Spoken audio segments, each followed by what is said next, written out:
Hello, everyone. Welcome. My name is Andrew Cardozo, and I'm president of the Pearson Centre. You can't see me for technological reasons. We weren't able to overcome this afternoon, but I am here. This is not a recorded message. So, as many of you will know, the Pearson Centre is a progressive think tank that addresses the big economic and social challenges of the day. And in that context, I'm pleased to welcome you to webinar number 20. On the major issues concerning COVID in our society. The other webinars are available to you on our YouTube channel, so just go to YouTube and type in Pearson Centre.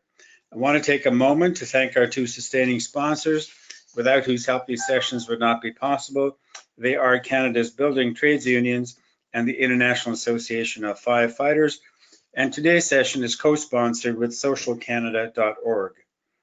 Today's webinar, as you know, is entitled Taxation of the Global Corporation, with special reference to the COVID period.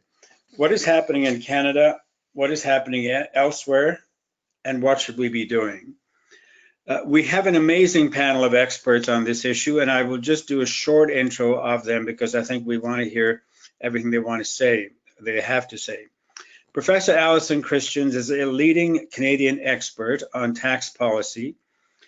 She's a tax law scholar and the H. Heward Stikeman Chair in Tax Law at the McGill University Faculty of Law in Montreal. Toby Sanger is Executive Director of Canadians for Tax Fairness. He's a past Chief Economist of QP National. And Chandra Arya is the Member of Parliament for Nepean, and indeed is renowned for his work on a number of issues regarding innovation and technology, with special reference to the Ottawa Valley.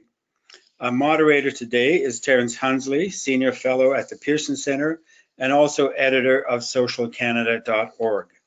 With regards to the format, the panel discussion will last about 40 minutes, and then we'll have time for Q&A towards the end of the session at about 2:45, and we will end promptly at 3 p.m. Eastern Time. Please use your question box on your screen to send in questions as soon as you can, and we'll try and get to as many as we can during the Q&A period in the last 15 minutes.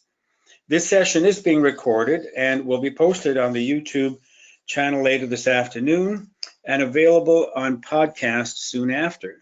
So with that, over to you, Terence Hunsley. Well, thanks very much, Andrew, and thanks for the Pearson Centre for co-sponsoring this initiative. And thanks very much to our guests for being here with us today. I'm going to sort of jump in, but with a kind of a general question, because for the past few years, primarily through the efforts of the OECD, several of the world's richer countries have been engaged in the effective taxation of global businesses and more generally, the global digital economy. This project has kind of an esoteric acronym, which is BEPS, B-E-P-S, which means base erosion and profit shifting. And there are apparently now a BEPS 1.0 project and a BEPS 2.0, so a remake and redirection. Allison Christians has been following this work, engaging the progress, as well as commenting more recently on an international discussion about a global excess profits tax, aimed in large part at those corporations which made huge gains as a result of COVID. And now, of course, with COVID having exposed some of the inadequacies in how our economy distributes the benefits of work, and many or all countries facing some kind of a huge fiscal bailout, we're even more in need of finding ways to generate enough revenues for governments to carry out the important work that needs to be done. So I would like to invite Allison to give us her perspective on these general efforts, limited or not to the OECD initiative or broader ones, her assessment of the progress that we're making internationally on this, and generally, I guess, whether she's optimistic that we're on the road to significant and adequate change in this area. So Allison, over to you. Well, thank you so much. It's great to be here talking about these issues with this panel. So if you ask me what's happening in the world, I'll say all you have to do is look around the rise of the tech giants. You know, I think this is a pretty ubiquitous group of companies now. Sometimes people call them GAFA, Google, Apple, Facebook, Amazon, or sometimes they call them the FANGs to get Facebook, Apple, Amazon, Netflix, and Google in there.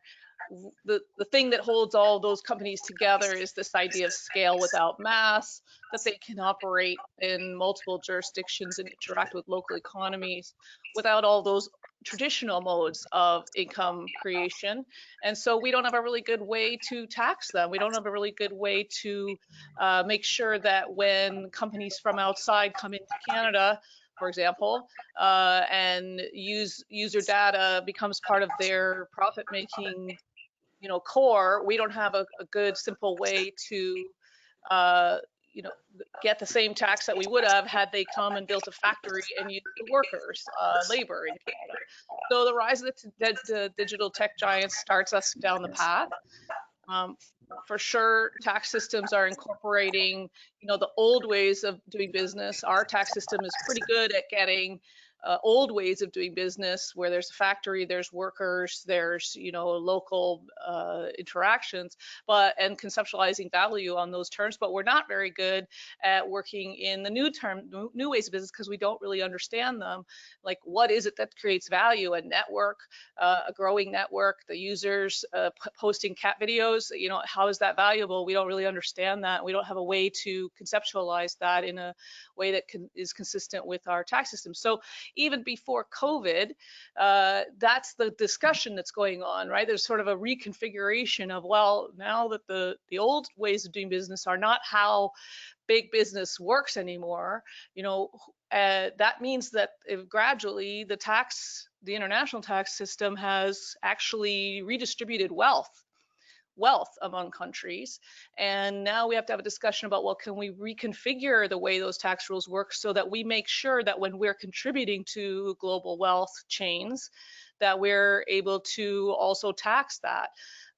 So that those go in hand, right? There's a configuration of shares, sharing the sort of the wealth that's created with our contribution to the global economy, and this idea that these FANGs, the GAFAs of the world, are kind of going around everywhere and paying little tax. Kind of everywhere because of how innovative they are. So we find ourselves in a spot where we want innovation. Obviously, we want innovation. We love the creativity that goes into innovative modes of business, but our tax rules aren't designed for that. So that's, I think where we find ourselves now. The issues that I see are that we haven't really resolved all of those ideas, and we haven't resolved how difficult and complicated it is to trace income flows to specific assets or activities in this or that place because it's all integrated. And then COVID hits. And COVID kind of turns everything upside down, and you would think we would be having a discussion about, well, now the economy is completely in a different place. Like, there's some parts of it that don't work at all and are creating a lot of gains that aren't to do with innovation and aren't to do with creativity, but are to do with kind of the brokenness of the market. And that's where I come in with that idea that, well, building on the structures, we could come up with an excess profit tax that matches or conforms with what we're already building on. But COVID doesn't, change that basic problem that we have, is that we just haven't conceptualized these new modes of doing business and these new value creators in a way that we can put them in the Tax Act. And why is that important for us as Canadians? Well, I said the FANGs, those are all US companies. So if US companies can dominate the global market, and local companies have to face local taxes, then you can see right away that we have a problem. And then when you see that the FANGs is not all of them, there's a lot of firms, not a lot, there's a few firms outside of the moniker of FANGs, including the Canadian Shopify, the Shopifys of the world. So there are companies that, from the firm perspective, don't know what's going to happen when there's all of this sort of frothy movement in the international tax arena. So we have two things to think about in Canada. On the one side, we have to make sure we're raising revenue in the appropriate way on the appropriate things, and that our tax system is built for the world that the economic world that we live in now, including in the trough that we're in right now. And we have to think about Canadian companies and how they're competing in the world, and how do we make sure that the world has a coherent tax system so that they're not disadvantaged, or they're not put you know, in a position where they're paying tax and their competitors are not. So that's kind of the big picture. Allison, can I just interject for a second and just ask you to explain the acronym that you used as FANGS? Oh, thanks. So I was saying you have GAFA and you have FANGs. So GAFA, sometimes people call it GAFA, or the Google tax, they'll call it GAFA tax. That's Google, Amazon, Facebook, Apple. And the FANGs is Facebook, Amazon, Apple, Netflix, and Google. And you want the FANGs in there because, of course, Facebook is really a unique way of creating profit, right? It's just completely different than all the other ones. So that's where those acronyms come from. I think the last thing you asked me, we're on the road to progress, or is it just sort of a noisy kind of moment in history? Well, I think we should talk about this on this panel, but what is progress? So we have right now a crisis, a global crisis, and the global crisis that we have is built on top of a whole lot of stuff that already wasn't working that well, like excessive debt in a lot of countries, and the US currency being the currency of last resort and having an advantage in global trade that is outside of its proportion of like what we can deal with. All those problems are still there, and tax avoidance is one of those problems. It's still there. It's very much exactly the same problem as it used to be. So what is progress? That's a good question. I think I'm going to stop talking and tell you I don't know the answer to that, if we're on the road to progress or not, and see what the others on the panel have to say. Maybe we can return to that question. Okay, thanks very much. And I feel confident if I move over to Toby now that he will have an opinion about our progress in that area. And Toby, I just want to mention first that although I know you're very cognizant with the work that's being done by OECD, but you're also involved on the I think the steering committee of a commission called the International Commission for the Reform of International Corporate Taxation, if I have that right. It doesn't exactly roll off the tongue, but sure, maybe I'll give you sort of those two openings, whether they talk about ICRICT or about the adequacy of our efforts so far and where we're going. Sure, I'll absolutely pick up on that. And I just wanted to say that Allison is absolutely right, that the rise of the e-commerce and digital corporations has really accentuated some problems that we have in our international corporate tax system, which is founded on principles of about a century old. And then on top of that, we've had COVID, which has further accentuated those. I mean, companies like Amazon and Shopify, their share prices have escalated, while Main Street businesses have really suffered through that. So those two things have accentuated this. But at the same time, so the whole issue of taxation of the digital economy was one of the 15 action items for in the OECD BEPS project, which started what was it, at least 5 years ago, I think through 2013. So taxation of the digital economy was one part of it. But as the OECD and a broader group of members have said, the digital economy can't be ring-fenced. So we have companies such as Uber. It's not a taxi company, right? It's not a they say that they're not a transportation company. They are a technology company, and we have these forms of digital forms spreading throughout the economy. So these are issues. They were present before the rise of the digital economy, but they've been exacerbated. Some of the problems. So, for instance, we looked at the Canadians for Tax Fairness. We looked at at all the corporations on the TSX 60. Over 90% of those have some subsidiaries in a tax haven. So the whole issue of tax avoidance that the OECD BEPS 2.0 has focused on, it kind of came out of the digital economy, but it's dealing with problems that are deep in the international corporate tax architecture.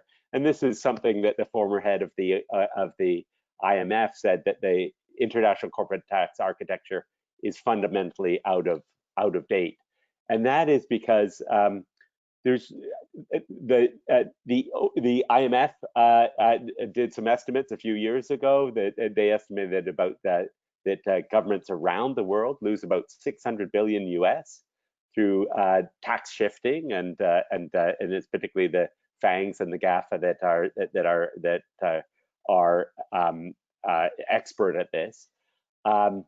And approximately 1% of GDP for OECD countries, higher for developing countries, poorer developing countries. So, and for Canada, the PBO came out with estimates saying that it could be up to 25 billion here.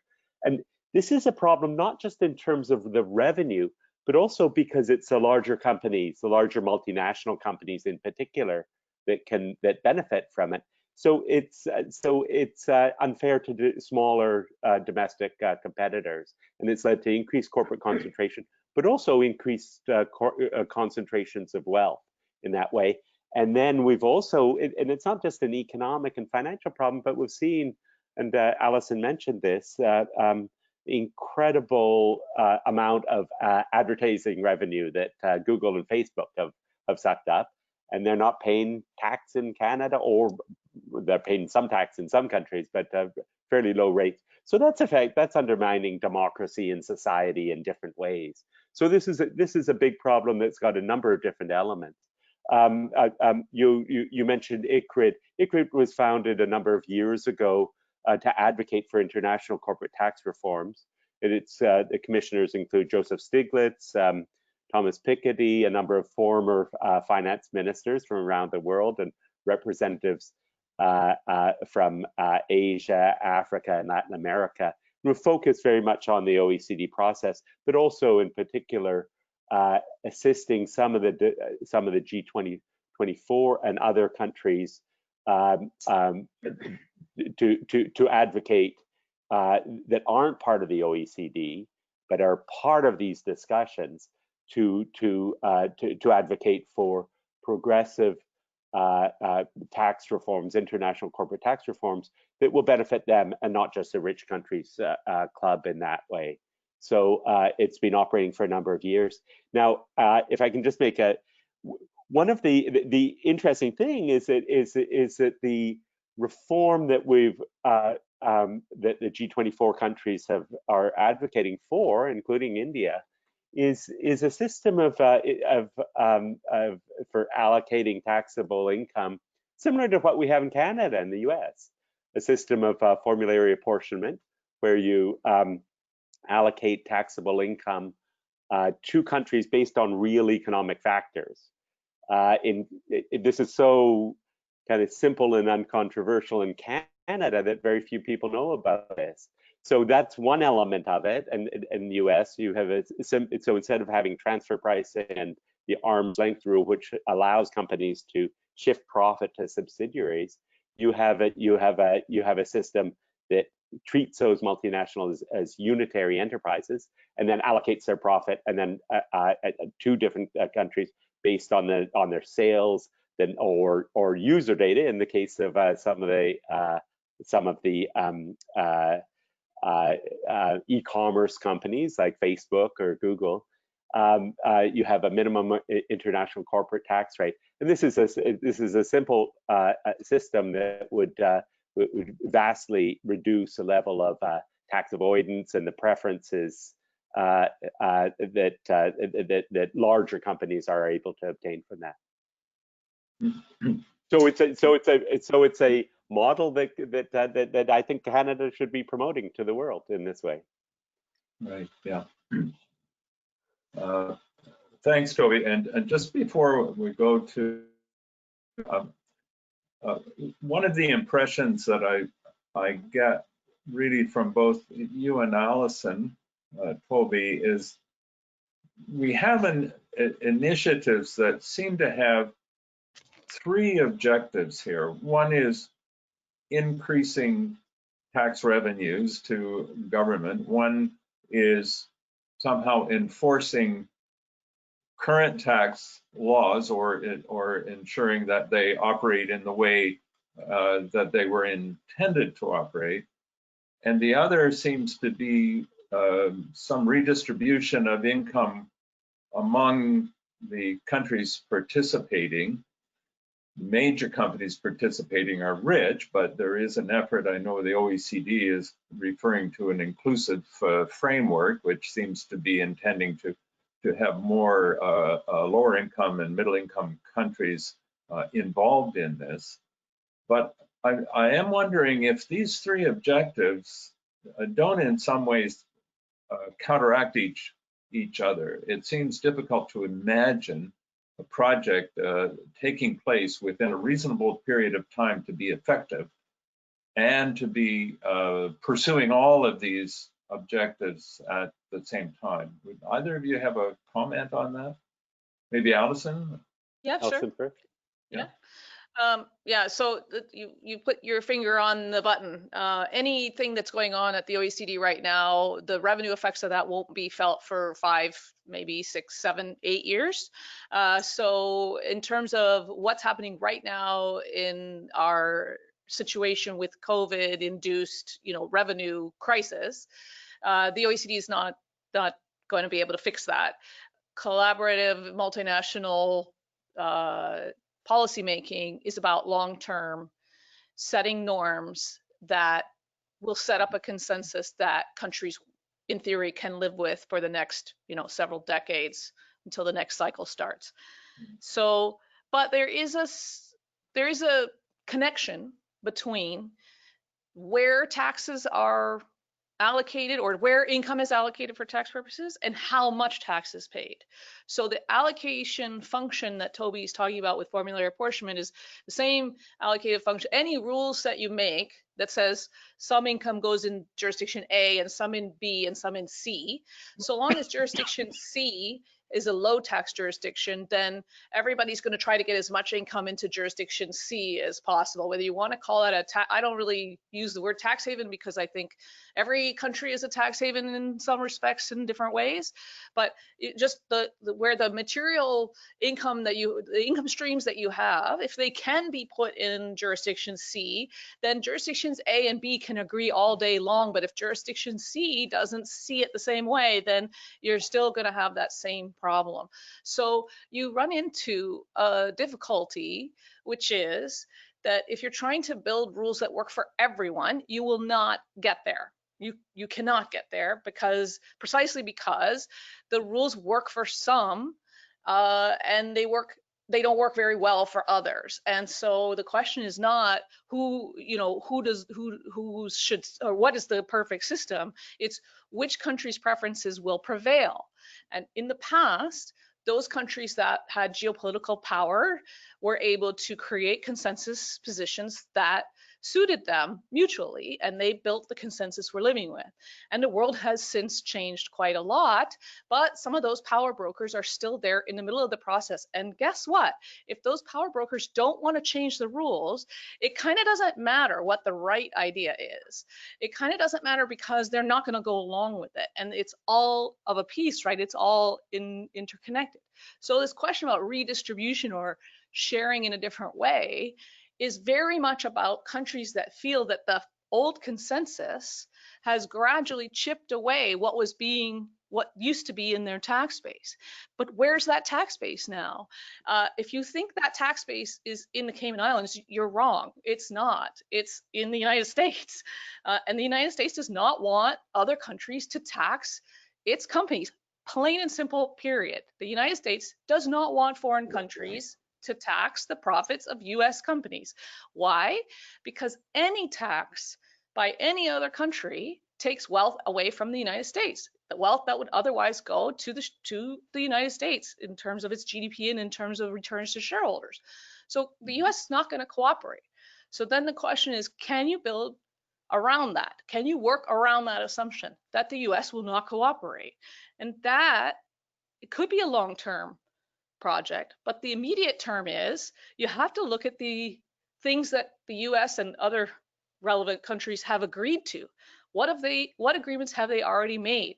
So Canada has with the United States a tax treaty.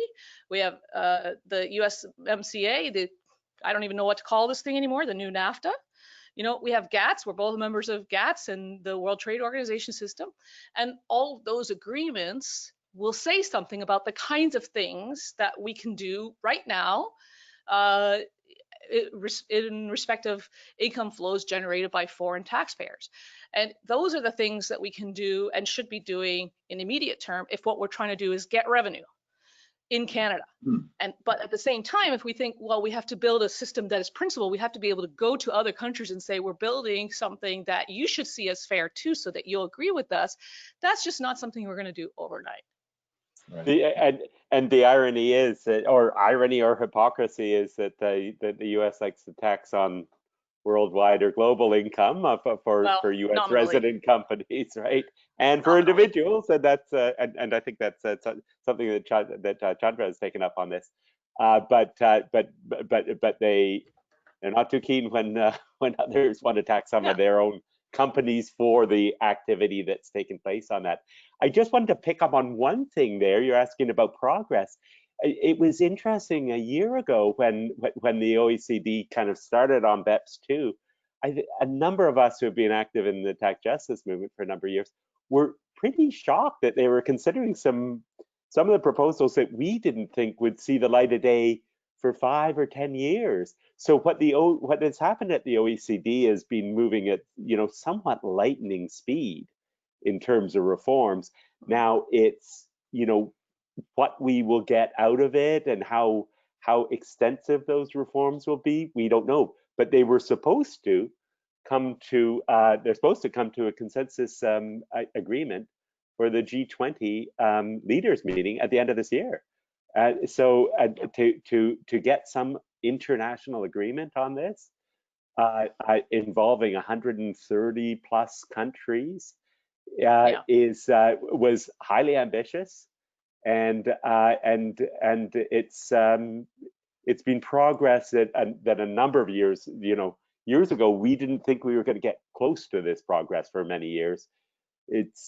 Some hopes are evaporating in different ways, but at the same time things are being discussed that and intense discussions are taking place and negotiations that we really didn't think were going to happen for many years. So we'll see how much progress there is at the end of the year. Much will depend on the US, as Allison has said, and of course the COVID pandemic has shifted attention away from some of those discussions, but also put attention on other areas. So I don't want to take away from Chandra's time on this. Right, thanks. And Chandra, I want to invite you to comment on the discussion so far, and insofar as you wish, but also, we've been told that we're going to have a speech from the throne coming in September. You can tell us exactly what's going to be in it if you wish, or you can keep that secret. But we anticipate that there's going to be a need for the Canadian governments to generate revenues. There's going to be an ambitious program that's put before us, and which will undoubtedly involve a fair amount of spending. But I'm wondering what you feel is the taste, if you like, or the interest in Ottawa nowadays to really go in any kind of an aggressive or assertive way on in this kind of international domain, or are countries just likely to try to deal with things through, domestic policies and redistribution and that kind of thing? Thanks, Terence. I'll touch on what Allison mentioned about the FANG stocks. The FANG and Microsoft that have become so big. US stock market is the biggest in the world. I think with about $13 trillion market capitalization. The index that best represents the best of the companies listed there is S&P 500, representing 500 companies. However, the top 5 stocks, the top 5 companies account for 23% of the entire market capitalization. Just step back and see how big they are. 5 of 500 account for 23% of the total market, and remaining 495 account for 75%. So they have grown very, very big because of the advantages they have, as Allison explained. Why mostly? They are all US companies, but earning their revenues globally without having to pay the tax. So that is one thing. And Toby, quickly, I know international tax, I have touched a bit on the personal tax. Probably that's the only thing I agree with the US, that our citizens, irrespective of where they live, should pay tax, maybe at a different rate, but they should pay because they have the same right as resident Canadians for all the benefits that Canada offers. When the issue of tax comes in, especially when Andrew sent the email, first thing that struck my mind was what I studied in my MBA 35 years back in a small university, a small college. Our professor, a very renowned guy, he told us, we were new, tax evasion is illegal, tax avoidance is legal.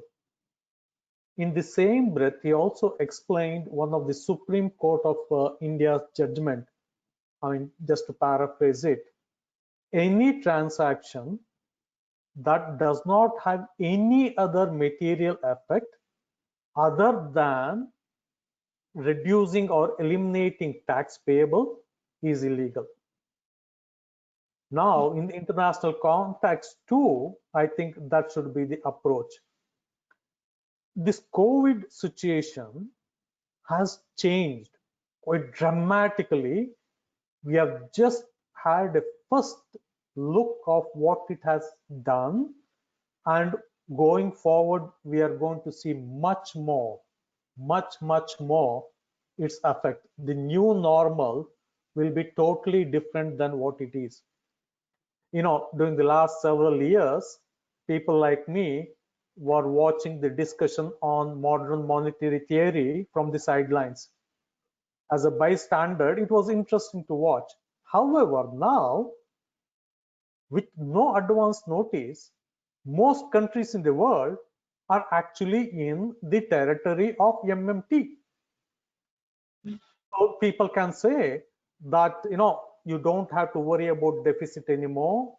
You don't have to worry about the national debt anymore. As long as you are a currency issuing sovereign power, you can go ahead. And that thinking is taking place. However, we cannot take that route forever. We have to look at means where we can get new revenue streams. And for the immediate purpose, one of the things I have already proposed to the government is to go for zero-based budgeting, not with the intention to cut spending, but to repurpose the spending from the programs that we currently have to repurpose the funds to the programs and activities that create immediate economic growth. That is one thing. You also mentioned on the throne speech, most of the things I'm hearing within our party circles, I can say, is obviously more spending. Our national child care, universal basic income, universal pharmacare, senior strategy, enhanced EI. One underlying thing for all these things I've been hearing is we need to invest more, we need to spend more, but I am not hearing yet how we can go about it. Anyway, confidentially, my proposal to the throne speech, I don't know whether the government accepts it or not, is to take a dramatic, bold, as our Prime Minister said, it has to be something bold, it has something big. My proposal to the government is to make a declared goal to double Canada's population in the next 30 years. And in my view, that can stimulate economic growth and make Canada a real middle power, at least in 20-30 years time. Anyway, let's not go there. I am not a great fan of multilateral institutions. Have been arguing for the last several years. Our international aid is best dispersed through bilateral aid agreements instead of through multilateral aid agreements. Having said that, I understand the importance and necessity of multilateral approach towards issues like taxation. In fact, Toby, when I saw your email, when you said it has been unilateral measures, particularly the introduction of digital service taxes, that have effectively forced. In fact, this is something, as I said, though I'm in favor of multilateral approach because that is required, that is the only way anything related to international taxation can be effective, but we also need to take some unilateral approach. And Terence, you mentioned three things. The second one was the enforcement of existing laws. And there we are taking some steps, but not so effective, but we are taking some steps. Currently in Canada, there are about 50 active investigations on the international tax evasion. And we have allocated, I think, over $1.5 billion that was cut by the previous government. It is nothing politics in here. What I'm saying is that we recognize the need for investment, and it also makes business case. Long time back, I had heard every dollar invested in an auditor focusing on international tax generates $42 in additional tax revenue. I don't know whether that is correct or wrong, but that is what was, I remember reading it. So we are going in that direction, but enforcing is still a problem. I will say the talent that is available in the private sector, audit firms and the law firms, many of the talent has actually moved from the government sector. The officials, the officers who are involved in drafting, developing, implementing the current rules are now the advisors or the advocates for the corporations. But and you know, all this, whatever we try to do unilaterally, it means legislative changes. And every legislative changes, I learned after I became an MP, it takes 5 to 7 years. Now, whatever we do on our own, then we'll have to change, modify, or redo once we get agreements with the other fellow nations. And I was told that the new deadline or the current deadline of this 2.0, BEPS 2.0 is this year end. Right. If we are successful in that, then it will take much more time for us to go and actually implement it. It is a fact, the big companies' revenues are global, but taxation is not. there will be pressure, there is pressure, there will be renewed pressure on governments to act. And this COVID has setting all new rules. Yes, as Allison said, US as the, what was that, geopolitical power that was enforcing the consensus. I think that is expected to change. I think that will change. Thank you. I want to just note that Andrew, who is visible in the background, will be coming on in just a few minutes with questions that may be coming in from our listeners. And if you are listening and have not posed a question, then please do so. And Andrew will be back with those. But I'll just kind of open this up and see if there's anyone who wants to make a comment, and I'll go to Allison on that. Yeah, I definitely do. Thank you so much for those comments. So much in there. So first thing I want to say is taxing citizens on the basis of their citizenship is a mistake. It's unworkable. It's also not normatively justified. If you'd like to know why, I would love to give you all kinds of literature on that. So please, before anybody starts thinking that's a good idea, please read some of what I've said about the US practice in doing that. It is not justified. And what we have to do is find the people who are actually using Canada's economy and creating value here. Those are the people we should be taxing, whether they're citizens or not. Citizenship has nothing to do with it. So I just need to get that out there because it's like a pet peeve for me when people start talking about this. The reason that countries don't do this is because it's a bad idea. It's a terrible idea. And it's not progressive, and it's not going to get you the revenue you think you're going to get. It's not, because we don't live in a world where you can go get those people and tell their home countries that they can't tax them. So trust me, bad idea. Let me give you a better idea though. Let me just one Sure, second. yeah, go ahead, Simon. Respectfully, I have to disagree. I know, but that's because you haven't read my paper on it. No, listen. No, I promise. It's because you haven't read the paper. Because United States is doing that. United States reason is very historical. My reasoning is contemporary. Yeah, but it's not going to work. First of all, it's not going to work. And second of all those citizens that live somewhere else most of them are already paying taxes somewhere else. So even if you try to tax them, all you're going to do is give them a lot more work to do to comply with the Canadian tax system and not get much revenue. We need to focus on who's got revenue that's our taxpayer now. And the reason that we built the tax base that we have, this thing, because you and I are going to disagree on it. I want to do it. I want to totally have this conversation with you. I would love to be in a discussion on this, on the merits, because I think when you look at the merits, you will walk away from this idea very quickly, because there's so many better options. I'll give you a better option. In wartime, Heward Stikeman himself wrote Canada's excess profits tax. It didn't take years, it didn't take months, it took weeks.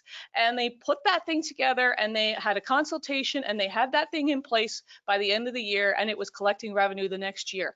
Heward Stikeman did that with the help of a small team.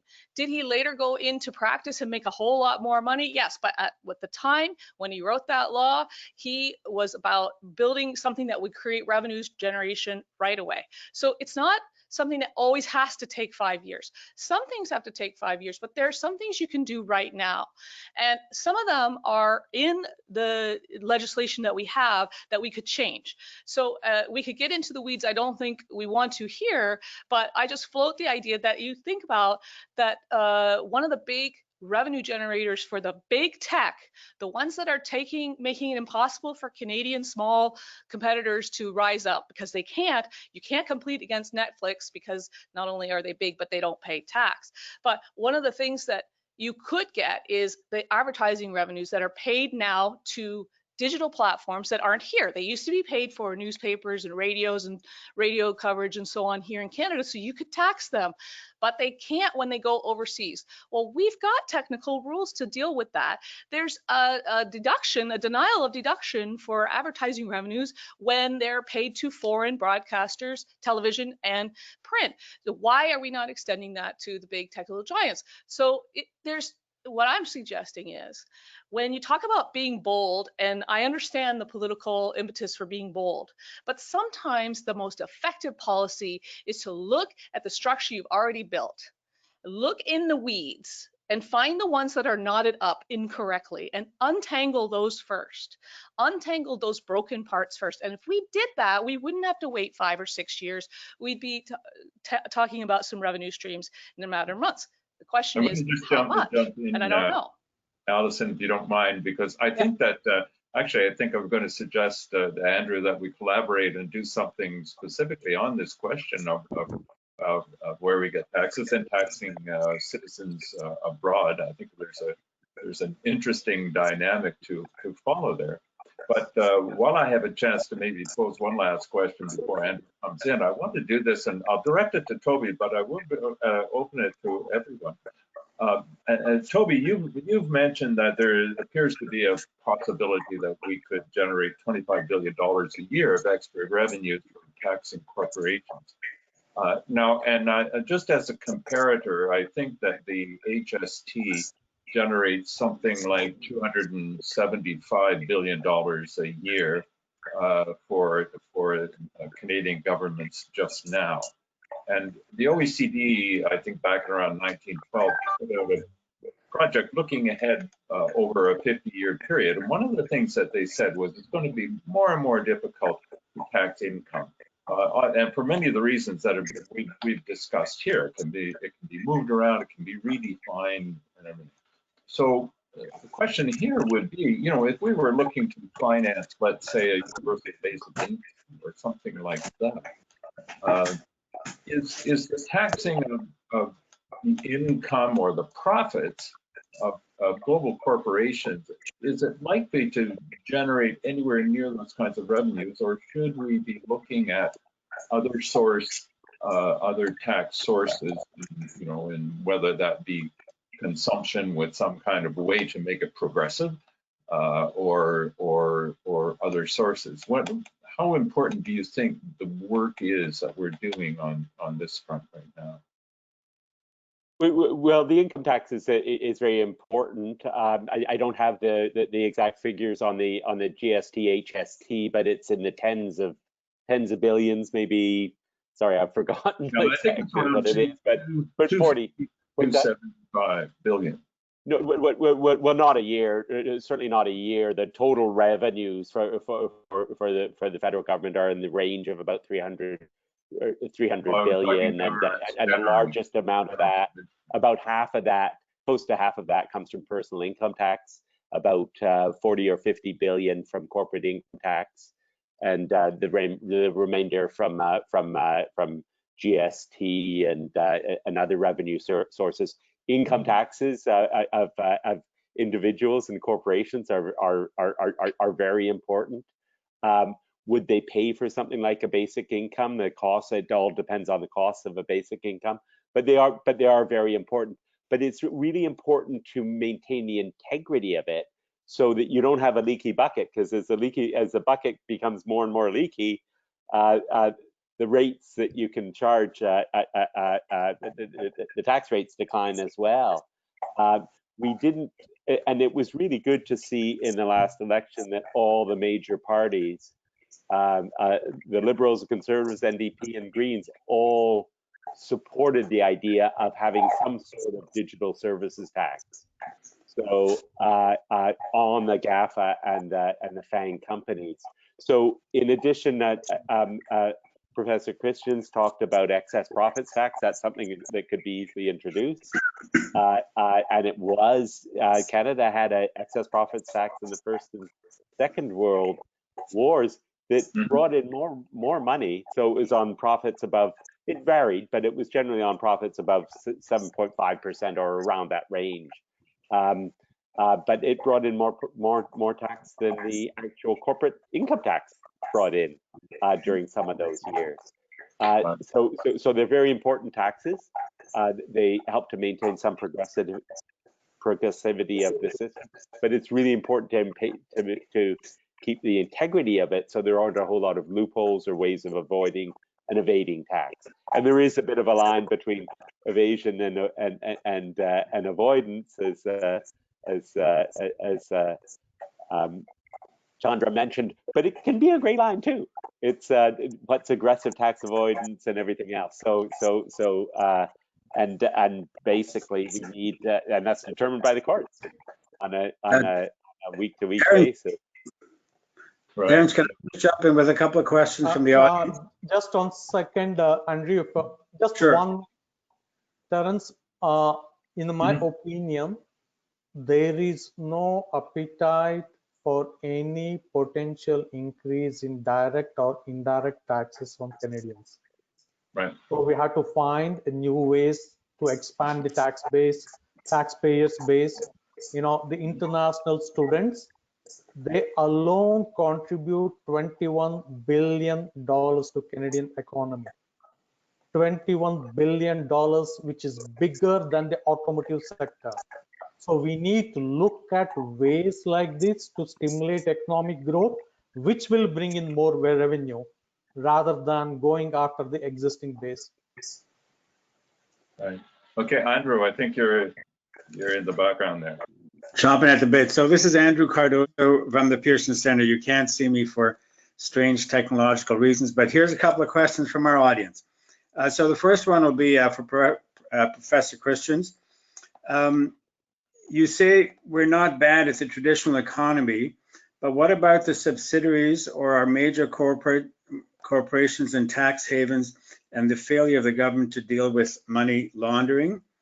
And for Chandra and Toby, the question is, putting aside the issues around the digital economy, what can Canada do to become a more attractive tax jurisdiction for multinational enterprises, enterprise investments, notably around greater predictability, certainty of audits?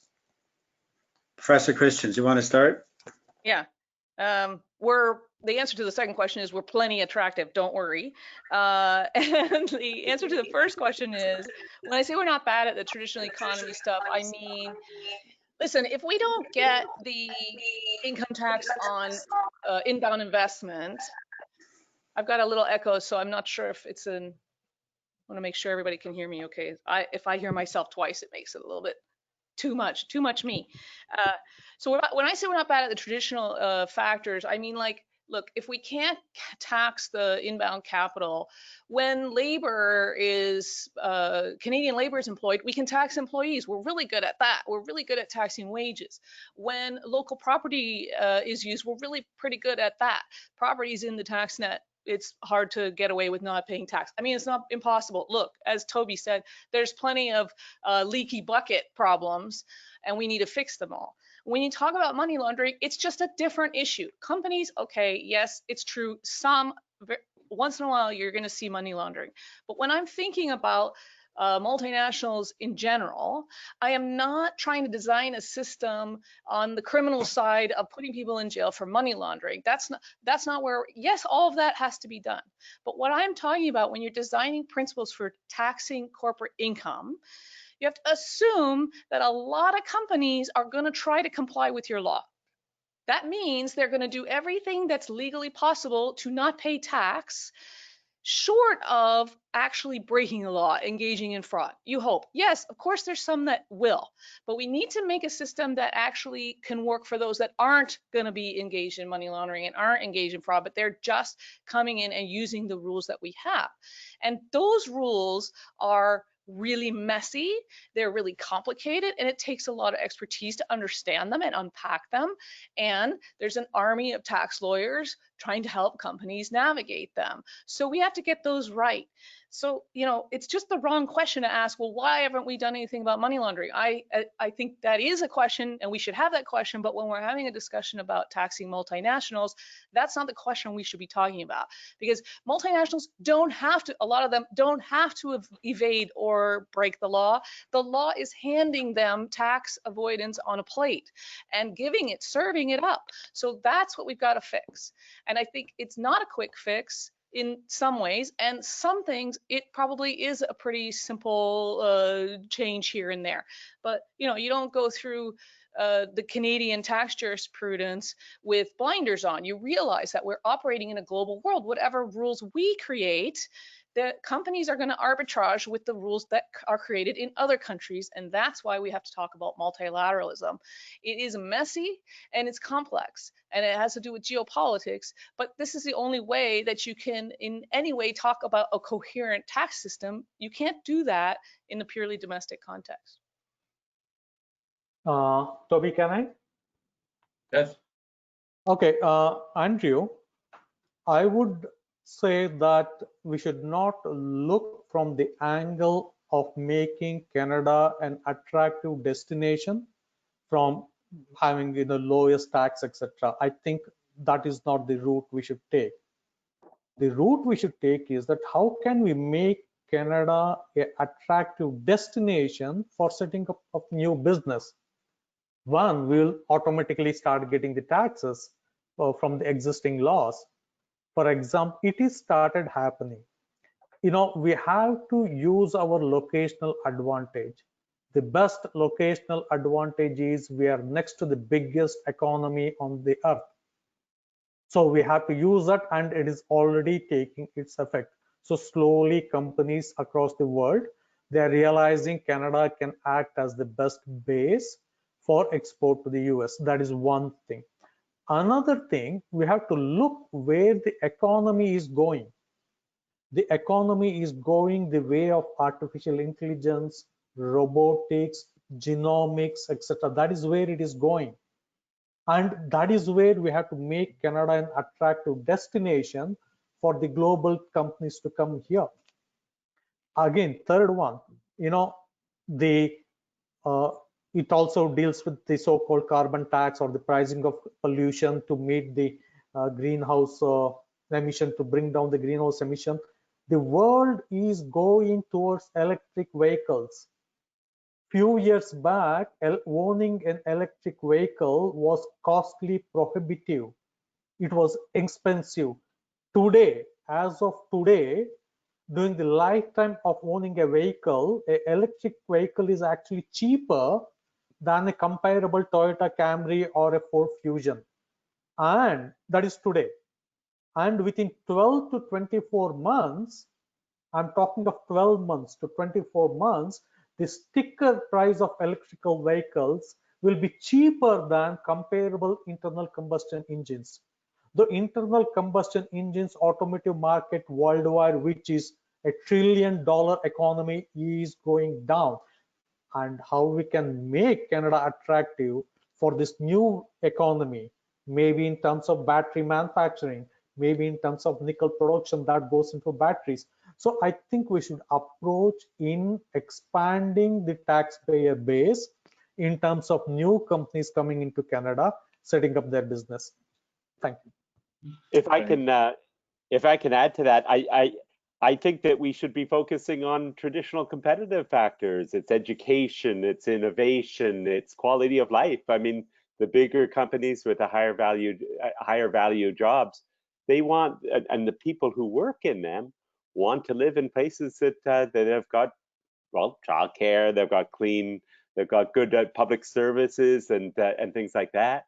And we also need to have a fair and effective tax system, which larger companies, I mean, a lot of those larger companies already employ people in Canada. They may shift their profits elsewhere, but we need to have a fair tax system so that the larger multinational corporations can't get an unfair advantage. They will establish their production in different places, but they will shift their profits in other places and get that unfair advantage. So we need that level playing field on that, and focus on the real factors. These companies will employ troops of transfer pricing specialists and tax accountants and lawyers.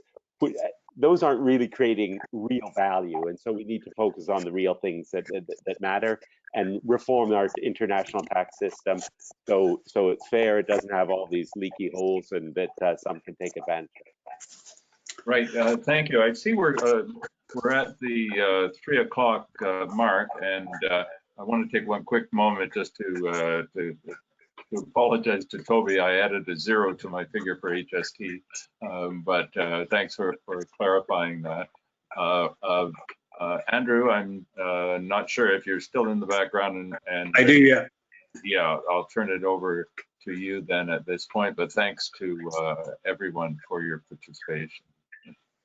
Yeah, there was a terrific session. Sincere thanks to Professor Allison Christians, Chandra Arya, Toby Sanger, and Terence Hunsley. A fascinating discussion. Really appreciate your sharing your expertise with us. There is much complexity on these issues that we've discussed, and certainly a long way ahead. I think we shed a lot of light on some of the key issues that require attention in the months ahead. So thanks so much. I just want to tell the audience there are several more webinars in the weeks ahead.